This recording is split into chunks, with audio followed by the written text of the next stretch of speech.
timos aquí a 4 personas para falarnos un pouco da historia da adega. Timos 4 personas que teñen moitos datos en común. Moitas características son as 4 ensinantes, son as 4 personas investigadoras, as 4 personas ocuparon postos de responsabilidade en adega e as 4 personas están desde o principio casi da constitución de adega, non? Así que eu, sin máis dilación, voulle dar a palabra. A primeira que vai falar é Adela Figueroa Panisi. Non vou estenderme porque estaba xa aí, xa vistes o documental. O segundo que vai falar é Daniel López Bispo, o terceiro Ramón Varela e a cuarta Esther Forneas. Deixolle agora a palabra a Adela Figueroa Panisi, que pode dicir moitas cousas. Eu outro día en Pontevedra dicíanos, pero ainda estamos mobilizándonos contra a celulosa. Eu dixenlle, pero xa non nos mobilizamos contra el Noza, porque ganamos. E algunas veces esquecémonos deso, verdad? Claro. Aqueles camións, aquela cousa, Cantas loitas ten gañado a adega, cantas. Adela, tes a palabra. Veña, non sei se me fai falta o micro. Sí, porque ademais é para gravar. Ai, pois non sei, vale. Sí, non, ponte aí, as dúas. Os dous, mima, son estereofónicos. Ben, teño moitas imaxes, pero vou pasar rapidiño, non vos asustedes. Antes de máis, gracias. Eu chamáballe Pucheiro, sigolle chamando Pucheiro. Ele é un fenómeno, fixo moito, desde a nosa terra, aguantou o que non se pode dicir, con moita precariedade, aguantou ali do leme como puido durante moito tempo. E tivemos un xornal semanario daquela. Hoxe xa temos un xornal todos os días, que é unha gran cousa. Mas tiñamos un xornal semanario daquela que se lle debe... Bueno, hai aquí xente. Vou dicir unha persoa que está aquí, que xa aquí en Acosta Beiras, que está tamén desde os primeiros momentos e ten moito entregado á adega e ao país. Entón, vámoslo dicir porque está aquí. A nosa terra debeselle a Xosé Luís Fontenla, hai que mencionalo. Na historia deste país hai que mencionar a Xosé Luís Fontenla Rodríguez. E debeselle tamén a Cipriano Herrero, a Cipriano Ximénez Casas. Ximénez, perdón. E despois xente que era capaz de sacrificarse, como foi Pucheiro. A moitas outras persoas, pero a eles debeselle e hai no que sinalar. Entón, vou pasar rapidiño, mira, vos enseño isto porque eu me cambiei de casa e prácticamente viñen cunha mal diante e outra detrás, pero empezaron a aparecer cousas polos caixóns, porque eu creo niso, a veces as cousas revelanse, e abro un caixón e aparece isto, e entón eu ando con este carné que a min encántame, porque é o número 3 de Pontevedra, e entón, pois, é unha cousa. A adega... aí tamén aparezo con un currículum que asinara o secretario naquel momento, onde di que estou en adega desde o primeiro momento. Aí, por eso truxen. Pero tamén o truxen por unha cuestión que se falou aquí. A adega, como moi ben dice Beiras, e como eu creo perfectamente, as cousas non acontecen por casualidade. Digamos que o primeiro artículo de prensa que eu fixen, que lle mandei a Pucheiro, eu fixera outros sobre a miña cousa, sobre a bioloxía e ese tipo de cousas, non? Mas de opinión que yo mandei con moito medo, porque que vai pensar Pucheiro de mí, que era un fenómeno chamado Nunca Máis. E eu razonaba xa naquela que só hai cogumelos se hai micelio debaixo da terra. Esos fenómenos que nos vemos e que contou Afonso, pois é exactamente iso. Mentras haxa micelio, non sei se me entendedes, o micelio é o tecido dos fungos, son as hifas que van por debaixo da terra. Cando ven a situación propicia, sacan un cogumelo e sácano para arriba e reprodúcense sexualmente. Ben, pois non hai cogumelos se non hai micelio, e non hai movimentos sociais se non hai unha infraestructura, unha conciencia, a veces inconsciente colectivo, que eu gosto de chamar, e outras veces consciente. Mas acabo de mandar un artigo, o último que mandei para o Nós, chamase Alta Cultura. Nós somos un país de alta cultura, e que nace hai máis de 5.000 anos, e desde aquela estamos aquí. Entón, por iso, aparecen de vez en cuando cousas que asombran. Infelizmente votamos esas cousas que votamos, pero políticamente, infelizmente, mas estamos aquí. E entón, iso é o que eu quería empezar con esa disertación. Tamén, porque a ecoloxía nunca se separou do ensino, e nunca se separou da lingua galega, e nunca se separou do territorio e da sociedade. E iso é ADEGA, Asociación para a Defensa Ecolóxica, non en abstracto, de Galiza. Nos levamos con todos os outros grupos ecoloxistas, establecemos lazos, establecemos asociacións, establecemos de todo tipo, somos capaces, mas a diferencia é que o que nos move é este territorio.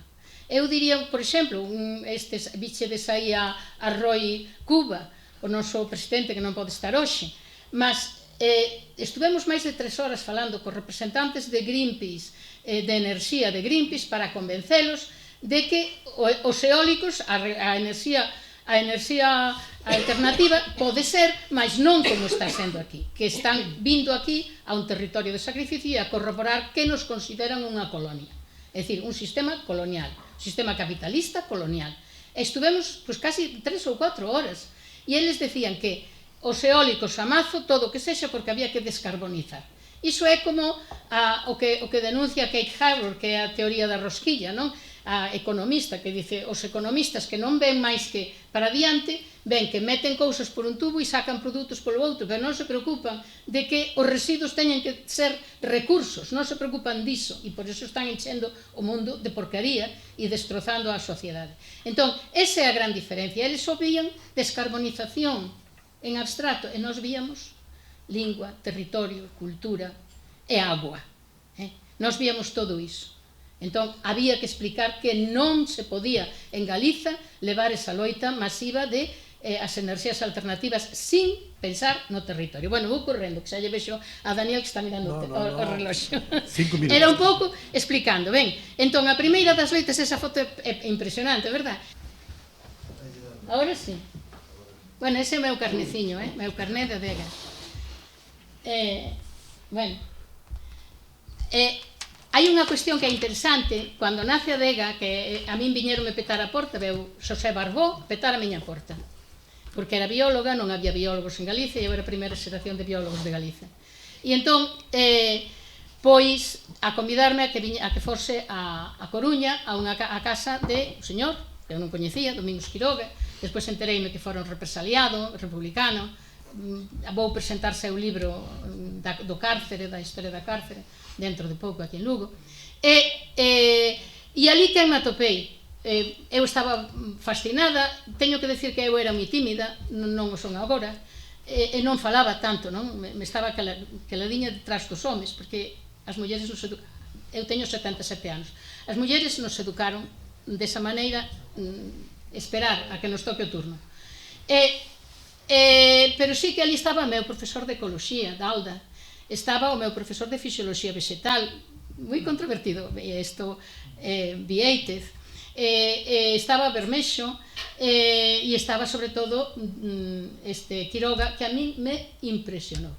A min impresionoume como ele estaba preocupado pola saúde do mar e que había que tomar cartas niso.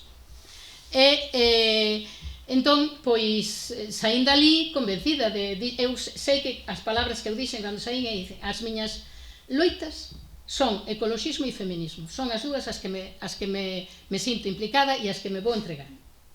Eso é o que eu saín daquela reunión. Entón, ben, aí temos a primeira das loitas de ADEGA, a celulosa de Pontevedra, que despois, como ADEGA se foi implantando en toda Galiza, en Pontevedra apareceron grupos, como está aquí Antón Massa, primeiro foi Nené, depois, pero bueno, eso, e depois ben, PDR, e realmente en Pontevedra fan unha función estupenda, e están sempre aí. Veña, vou correndo. 2 minutos. Veña, o que truxen esta diapositiva por unha razón. Hai poucos días estive convidada pola Cátedra de Traballo Social en Ourense, e reclamaban, e creo que pretenden que sí, que sexa que cando se faga a avaliación de impacto ambiental se faga tamén a avaliación de impacto social, que ten que ir asociado, Porque cando se instala, cando se remexe no territorio, non se está só remexendo nos ecosistemas, estáse remexendo na estrutura social dun país. E, por exemplo, estes son o exército da Ribeira, como lle chamo eu, que son as mariscadoras de Pontevedra. Ben, vamos correndo. Isto xa o bichedes, non vamos falar disto. E aí estamos, a adega, aí está a adega, nas loitas. Un pouco de historia, isto por criticar a Fins, que vai vir pola tarde. Un pouco de historia as mulleres nin as menciona. Entón, pois, como non me gusta, o teño que decir. Porque estamos aí, porque unha das características, dixo moi ben Daniel, unha das características das loitas galegas é que as mulleres son capaces de opoñer un paraguas a unha metralleta, de opoñer un paraguas a unha espingarda, como bichedes nas fotos e nas encrobas, como foi en Castelo de Niño. Bueno, unha das grandes triunfos de Adega, e eu digo así, triunfos, foi a loita contra os vertidos radiactivos. E xa dixeron, fun con Domingo Prieto e con Xosé Luis Fontela a falar cos de Greenpeace, a Holanda. Saí chorando, teño que dicilo, porque decían que non. Mas non sei que lles debeu de pasar, que cando chegamos a Pontevedra, pois chegou un telegrama que sí, que aceptaban e que viñan.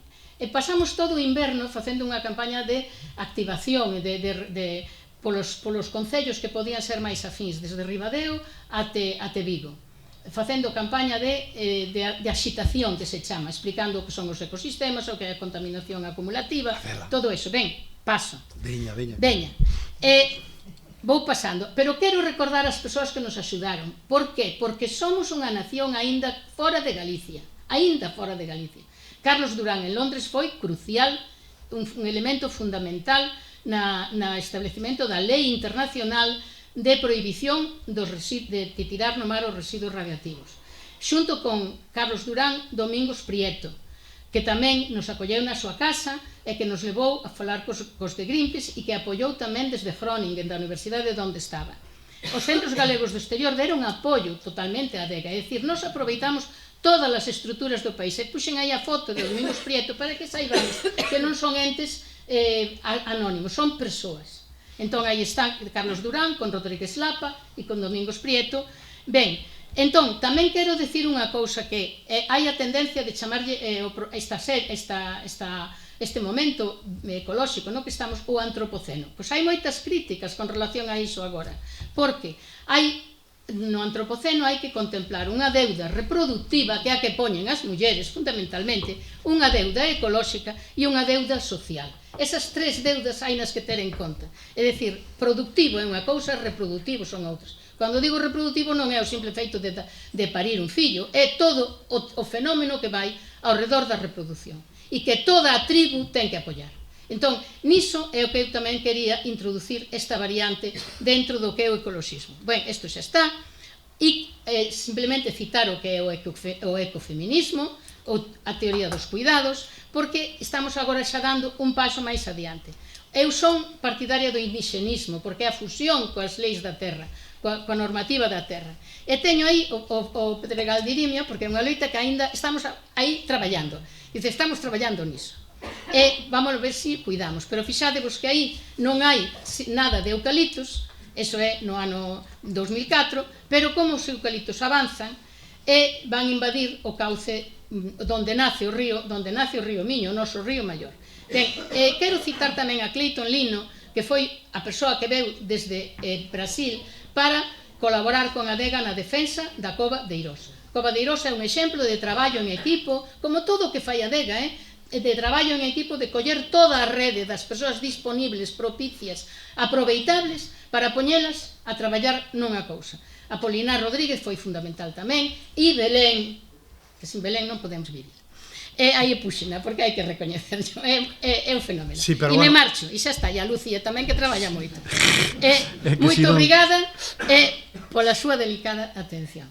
Veña, nada. Moitas gracias. Moitas gracias. Visto.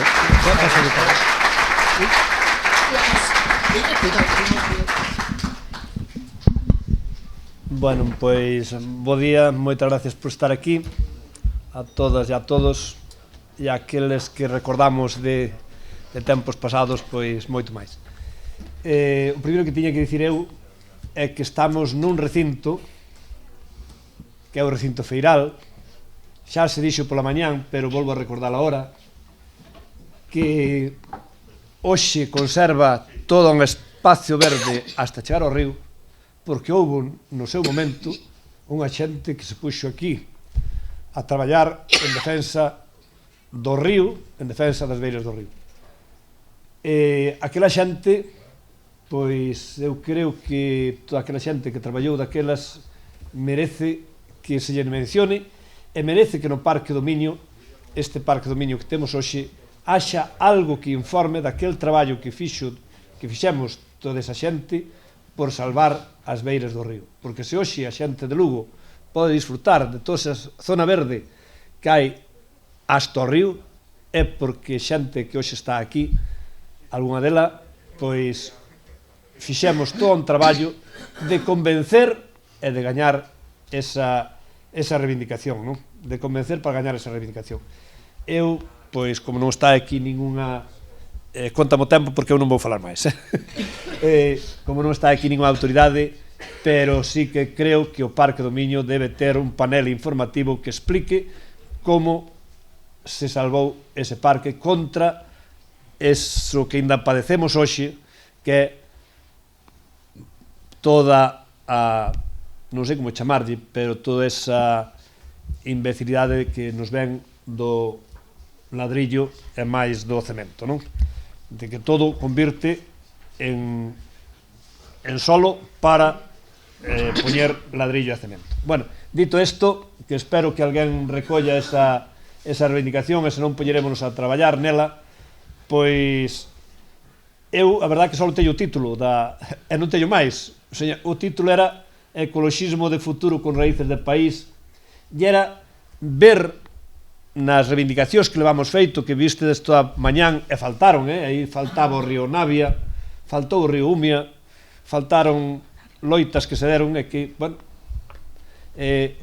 teñen que estar tamén na historia, pois sempre que facíamos unha reivindicación, facíamoslo contra algo, pero proñendo por diante unha alternativa. Eu falaba antes con Masa, cando nos enfrentábamos ás nucleares, dicíamos que había outro modelo de enerxía que eran as enerxías renovables.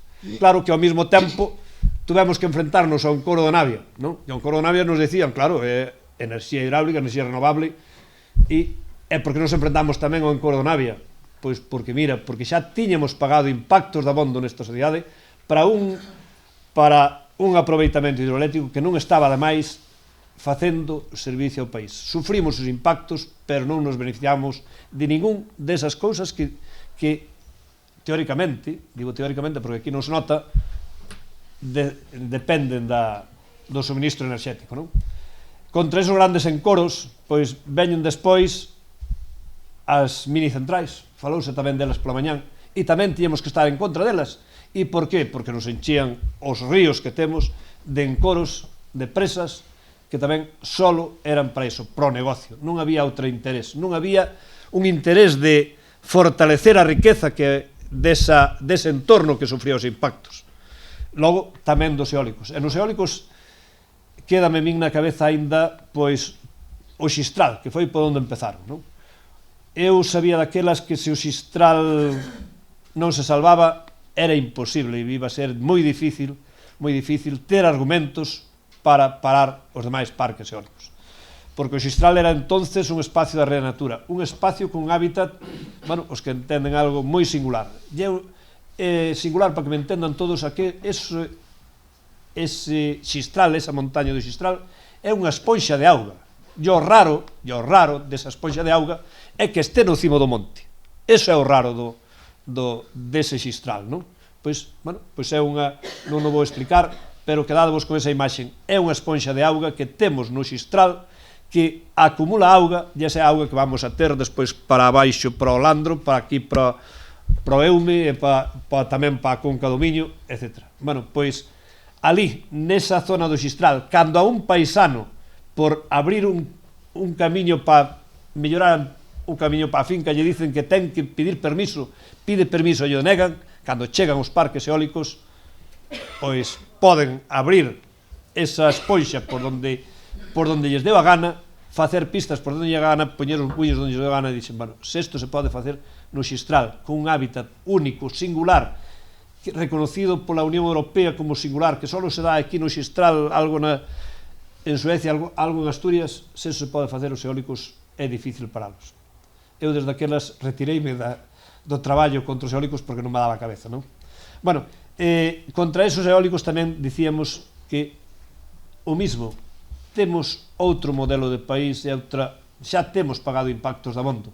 E iso é o que digo eu cando dicimos que facemos ecoloxismo de futuro con raíces de país. Isto, efectivamente, dentro do ecoloxismo que dicía aquí como Greenpeace, inda hoxe, a pesar de toda esta plaga de eólicos que temos, inda hoxe se sigue defendendo dende fora do país, que os eólicos é unha energía renovable que hai que defender, que hai que tal, que cual. Sí, hai na que defender e a defendemos. Ahora, non pode ser así. Non pode ser que teñamos todo o territorio entregado, bueno, eu diría vendido.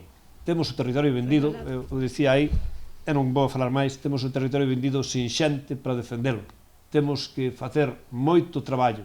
Se antes podíamos contar con a masa social asentada no territorio, vivindo do territorio, para defender ese recurso, o recurso dese suelo que ten aí, hoxe eso témolo moito máis difícil. Por eso, pois, facemos falta a todos, como dicía aí no vídeo, é quedarse, eu só quero transmitir, e acabo aquí, que cando nós reivindicamos, e parece que estamos en contra, tamén en contra de Altre, contra da eucaliptización, en contra de tal, non é porque teñamos a costumbre de dicir non, dicímolo porque frente a eso propoñemos outros modelos, non? Eses modelos son os que temos que poñer valor, dicía moi ben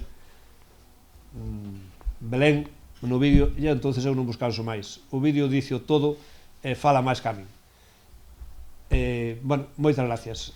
Falamos o que.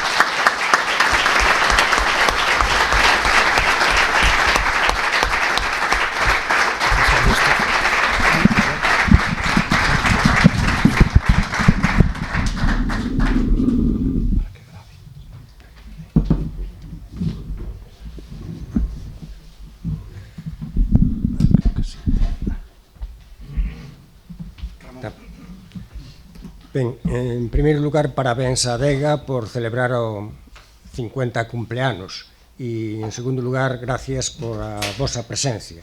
Decir que interesa ver o contexto, xa que vou a tratar de falar nos poucos minutos que teño dos anos 70 e comparalos ca actualidade, interesa saber o contexto en que se dá o nacemento da Adega e, ao mesmo tempo, o papel que xoga Galicia naquele momento dentro do Estado español. Pensade que estábamos en pleno fascismo, nos anos 70, ao principio, e entonces o papel que Galicia ten que, dentro do que lles asignan dentro do Estado español, pois é un papel de produtor de materias primas, é un produtor de produtos do agro, de peixe e, ao mesmo tempo, derivados todos da agricultura e ganadería. Galicia exportaba ganado xa no século XIX a Inglaterra e a Portugal e, polo tanto, o Estado español, pois, despois, e seguimos exportando ganado. E decir que o papel que tiñamos non era só de produtor de materias primas, senón tamén era produtor de enerxía. Galicia, a nivel hidroeléctrico, nos anos 60, é moi importante porque a cuenca do Sil empeza a poblarse con grandes embalses ou embalses medianos. Son os embalses da empresa Iberdrola, antes era Saltos del Sil primeiro, despois Iberdrola e agora Iberduero, pero empezan a colonizar, por así decirlo, os embalses toda a cuenca do Sil. Actualmente temos na cuenca da Miño-Sil 21 embalses. Bueno, pois boa parte deles se fixeron nos anos 60, nos anos 70 e despois viñeron outro modelo que logo comentarei. Pois ben, ese é o papel que se lle pedía a Galicia, ser produtor de enerxía hidroeléctrica. Eso tiña un impacto importante, as mellores terras agrícolas quedaban asulagadas, por outro lado se modificaba o microclima, xente que tiña viñedos ao lado dos ríos, pois resulta que antes lle daba 2 maos de sulfato para o viñedo, e de pronto, cando puxeron embalse, había que darlle 7 ou 8 maos de sulfato co que eso requería. desaparece a pesca nos ríos, a lamprea, as anguías, e desaparecen os peixes propios de río, é dicir, que hai un impacto importante. Bueno, pois nos anos 70 veñen novos proxectos hidroeléctricos, entre eles algún que se citou aquí, o do Sela, que ao final foi frenado, pero hai outros que non se frenaron, por exemplo, no Tambre, o Embalse Barrié é dos anos 70 e entonces, pois, como o do Tambre noutros lugares. Pero non só eso, sino nese momento Galicia iba a ter novos proxectos que, con unha problemática específica, proxectos relacionados cas térmicas, a térmica que iba a sentarse en Arteixo, a de Sabón, que era de Fenosa, que era de Fuel Oil, logo veo a térmica das Pontes e a térmica tamén de Meirama. Estas térmicas, a de Meirama, que se inaugura nos 80, pero o proxecto é dos 70, pois traen consigo non só utilizar o lignito que había ao seu lado, a minería, sino tamén un impacto importante na atmósfera. E ese impacto importante chega a zonas moi alonxadas do que son as chemineas, entón chegan ao norte de Lugo, a zona de Vilalba, 85% aproximadamente, entre 80 e 85% da provincia da Coruña se ve afectada por a térmica das Pontes.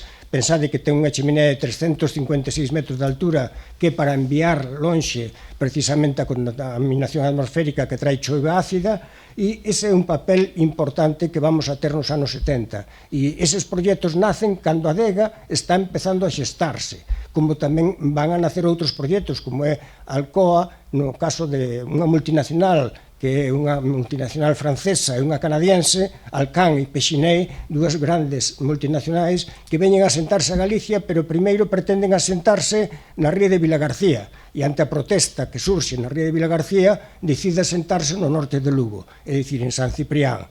Entonces, estamos inmersos nun momento que é decisivo, e ese momento decisivo a veces non chegou para frenar estas industrias. Logo temos unha industria importante naquele momento que é a celulosa de Pontevedra. A celulosa de Pontevedra, dos anos 57, cando se inicia, hasta os 63, cando se inaugura, resulta que empezan 10 anos despois, é dicir, xa no ano 74, 75, aparecen as primeiras manifestacións de que algo vai mal, e vai mal na ría, de tal maneira que o Ministerio de Obras Públicas reconoce que hai mercurio na ría, e ao mesmo tempo, non só eso, sino organismos oficiales como o Instituto de Investigación Pesqueira no ano 78 fala de contaminación química na ría, pero é que antes 45 médicos no ano 78, 45 médicos de Pontevedra firman un escrito dicindo que as enfermedades broncopulmonares e os problemas que teñen como asma, bronquitis e demais que teñen os pontevedreses é moi superior ao que teñen outras zonas de Galicia, como poden ser as ciudades de Coruña, Santiago, Lugo e demais, con datos de sanidade, é dicir, non os sacaban da nada, senón que eran datos oficiales, é dicir, que inmediatamente unha industria como a celulosa que ven da mau do INI, é dicir, que é promovida, igual que foi Astano, Bazán e demás, que son do grupo INI, pois resulta que van a ter un impacto importante nada máis empezar a funcionar e os poucos anos. Entonces, aí está a adega para tratar de protestar precisamente. Eu recordo, porque traballei en Pontevedra nos anos 70, recordo que tiñamos na radio, pois nos abrían a posibilidade de explicar o tema e durante moito tempo explicamos cal era o impacto que estaban producindo estas industrias, como no caso da celulosa de Pontevedra, que hoxe posiblemente non haxa esa posibilidade, porque cambiou moito, hai plumas pagadas igual que había daquelas, porque daquelas existían plumas pagadas que estaban potenciando de que en Galicia houbera máis celulosas, como é no caso de Negreira ou no caso de Padrón, de Dodro, un montón delas, e había personas pagadas nos medios de comunicación, nos xornais, na radio e demais, que escribían o ditado das empresas. É dicir que, aínda así, o movimento foi tan forte e desde a adega se loitou para tratar de impedilas e ao final se conseguiu non parar só esas celulosas, sino as que viñeron posteriormente da man de multinacionales finlandesas e noruegas e demais que pretendían instalarse, como era Papelga e outras, non? Ben, pois a enerxía foi digamos, un punto clave de combate por parte da adega, como foi tamén o tema do transporte marítimo. Hai que pensar que nos anos 70 tiñamos un accidente importante na ría de Vigo, que foi o Policommander. O Policommander é un barco que se estrella contra as Islas Cíes, que parece unha tontería, pero pasar ao lado das Islas Cíes, roza e ten un accidente e vertido petróleo. E logo, nese ano 70, tamén está o Ercovic. O Ercovic é outro barco de produtos químicos que se verte na ría de Coruña. É dicir, que temos dúas rías importantes de Galicia afectadas por contaminación. Bueno, pois nos encontramos que aí está tamén a Adega intentando, máis adiante, trasladar o problema ás autoridades e tratar de controlar os vertidos. E máis, incluso os vertidos de transportes que pasan por frente a Galicia. Galicia é unha zona de paso de transportes de grandes barcos, de petróleo, e naquele momento tan solo recomendaban que se pasara a 9 millas, entre 5 e 9 millas da costa, pero non había unha autovía de paso separada da costa. Bueno, pois houve que esperar o ano 92 para que Galicia tuvese un control marítimo de barcos, de grandes barcos que podían provocar contaminación. Antes, a Organización Marítima Internacional decidira xa nos anos 70 que se debía poñer unha gran autopista para trasladar todas as mercancías peligrosas alexadas da costa para que, en caso de un accidente marítimo, non houbera repercusión. Evidentemente, eso non se fixo porque o goberno español vía tanto o tema da pesca como o tema da contaminación moi lexos do que eles querían defender. Por outro lado, as repoblacións forestales, porque nos encontramos nos anos 70, non sei como vou de tempo, pero era sobre todo a partir de piñeiros, 3 especies de pinos, Pinus pinaster, Pinus radiata e Pinus silvestris. Bueno, pois ocupaban, naquele momento, as repoblacións nos anos 70, chegaron a ocupar 600.000 hectáreas, máis do que temos hoxe de pinos. Esas 600.000 hectáreas se fixeron por as repoblacións do Estado, se fixeron por particulares, posiblemente a mitad, e se fixeron logo despois polo ICONA. Bueno, pois esta era a política que arrastraba a celulosa. A celulosa naquele momento, pois solo tiña pinos, solo utilizaba o piñeiro para a fabricación da súa pasta. Pero o curioso, e que nos chamaba a atención moito, era que nas parcelas onde se plantaba piñeiro, no borde se plantaban eucaliptos. O eucalipto daquelas non tiña moita utilidade. Bueno, pois non sabíamos cal era o motivo, ou non entendíamos moi ben por que se plantaban repoblacións de pinos, e en algunhas, non en todas, por suposto, pero en algunhas se plantaban nas parcelas os eucaliptos. Bueno, logo entendemos que despois dos incendios forestales, o eucalipto é unha especie pioneira, que invasora e demais, e pouco a pouco vai ocupando o terreno incendiado. É dicir, donde había un incendio, os anos seguintes, o ano seguinte xa, nacían miles de plantas que aquilo era inmanexable e había que cortar boa parte deses eucaliptos para que quedara unha repoblación axeitada. E logo despois a tecnoloxía de fabricación de pasta cambiou e entonces empezaron a utilizar o eucalipto e entonces chegou a repoblación masiva de eucalipto. Ben, este é o panorama que nos encontramos nos anos 70. Se comparamos ca actualidade... Tens 2 minutos para a actualidade. Moi ben, pois como a actualidade a tratan pola tarde, xa vamos a deixala así moi polo aire. A situación é o contexto é o mismo. É dicir, seguimos sendo... Galicia ten un papel dentro do Estado español de suministrador de materias primas, de produtor de enerxía, e ao mesmo tempo pois, de instalación de industrias contaminantes que ao mellor non queren noutros lugares, pero que necesitan gran cantidad de auga, que necesitan gran cantidad de electricidade, que necesitan gran cantidad pois, ou de caolín, ou de madeira, ou de outros produtos.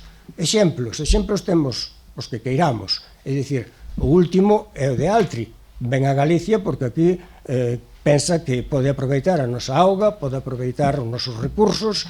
En este momento estamos suministrando eucalipto non só a Ence de Pontevedra, sino que suministramos a Ence de Navia, suministramos a Altri de Portugal, a Navigator de Portugal, e ainda así exportamos eucalipto. É dicir, que nos encontramos que non só suministramos para a planta de Ence, sino que é xa un factor que, por ese motivo, está ocupando neste momento, según os datos oficiales, 400.000 hectáreas en monocultivo, e eu sosteño que nos estamos acercando a 600.000, non a 400.000, sino a 600.000 entre monocultivo e o que está mixto.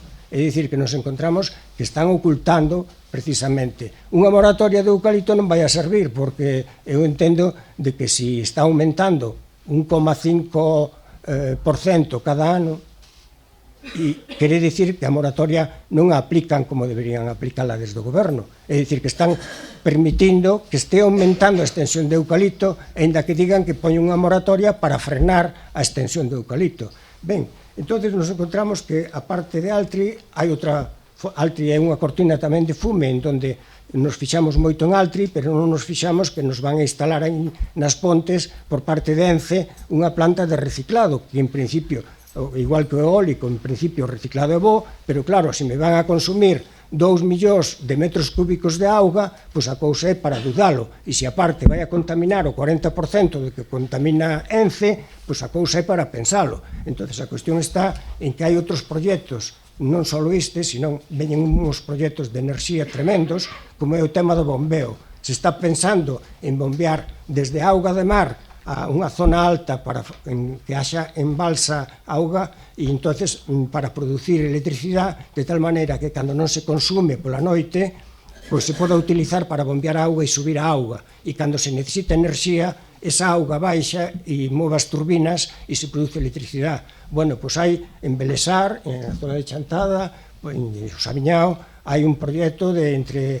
o embalse dos Peares e o embalse de Belesar montar unha planta de bombeo. En Ourense, unha que mega batería das máis grandes de Europa, entre o Río Conso e o Cenza. É dicir, que nos encontramos en que hai uns proxectos tremendos para o noso país, tanto de enerxía eólica marina como de outro tipo. É dicir, que volvemos a estar no punto onde estábamos nos 70, onde a enerxía marcaba e decidía o que se iba a facer no país. E logo a celulosa, evidentemente, un atentado máis, non hai máis que ver que esta celulosa de Altri, xa para terminar, porque habría máis cousas que citar, pero só unha, que as últimas normas que a Xunta lle pon a Altri, pois non só ten en conta a lei, é dicir, o último decreto do ano 24, en donde se modificaron toda a normativa vixente por Europa.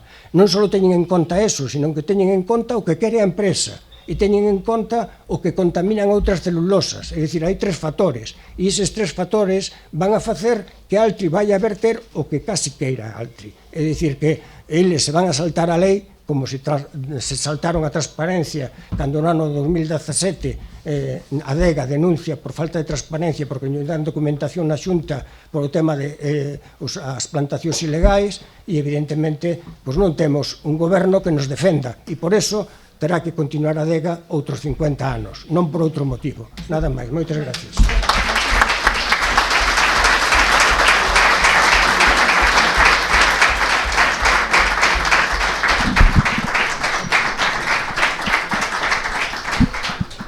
Unha iniciativa que se levou desde Lugo foi unha colaboración, que se fan tamén a DEGA colaboracións con entidades públicas, con universidades. Pois unha cousa que se levou a cabo desde Lugo foi a medida de radon. O radon, sabedes que é un gas que causa a segunda causa de cancro de pulmón despois do tabaco para persoas non fumadoras, que aparece ali onde hai granito, onde están as edificacións sobre granito. Claro, Galicia, pois, moi abundante, non?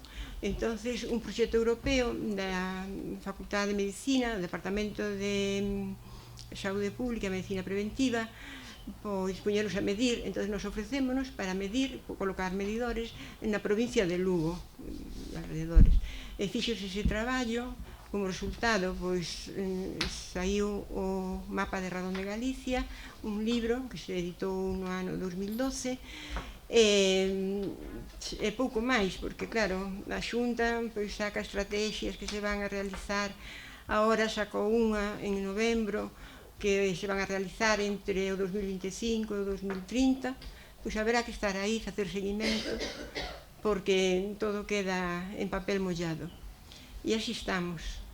E como todo o demais xa se dixo, prefiero deixar o meu tempo para que comentedes, preguntedes o que queirades, que xa é moi tarde. Se queredes indagar sobre algunha cousa ou algo que non se dixo. Bueno, pois doulle Gracias a Esther, eu creo que sí, que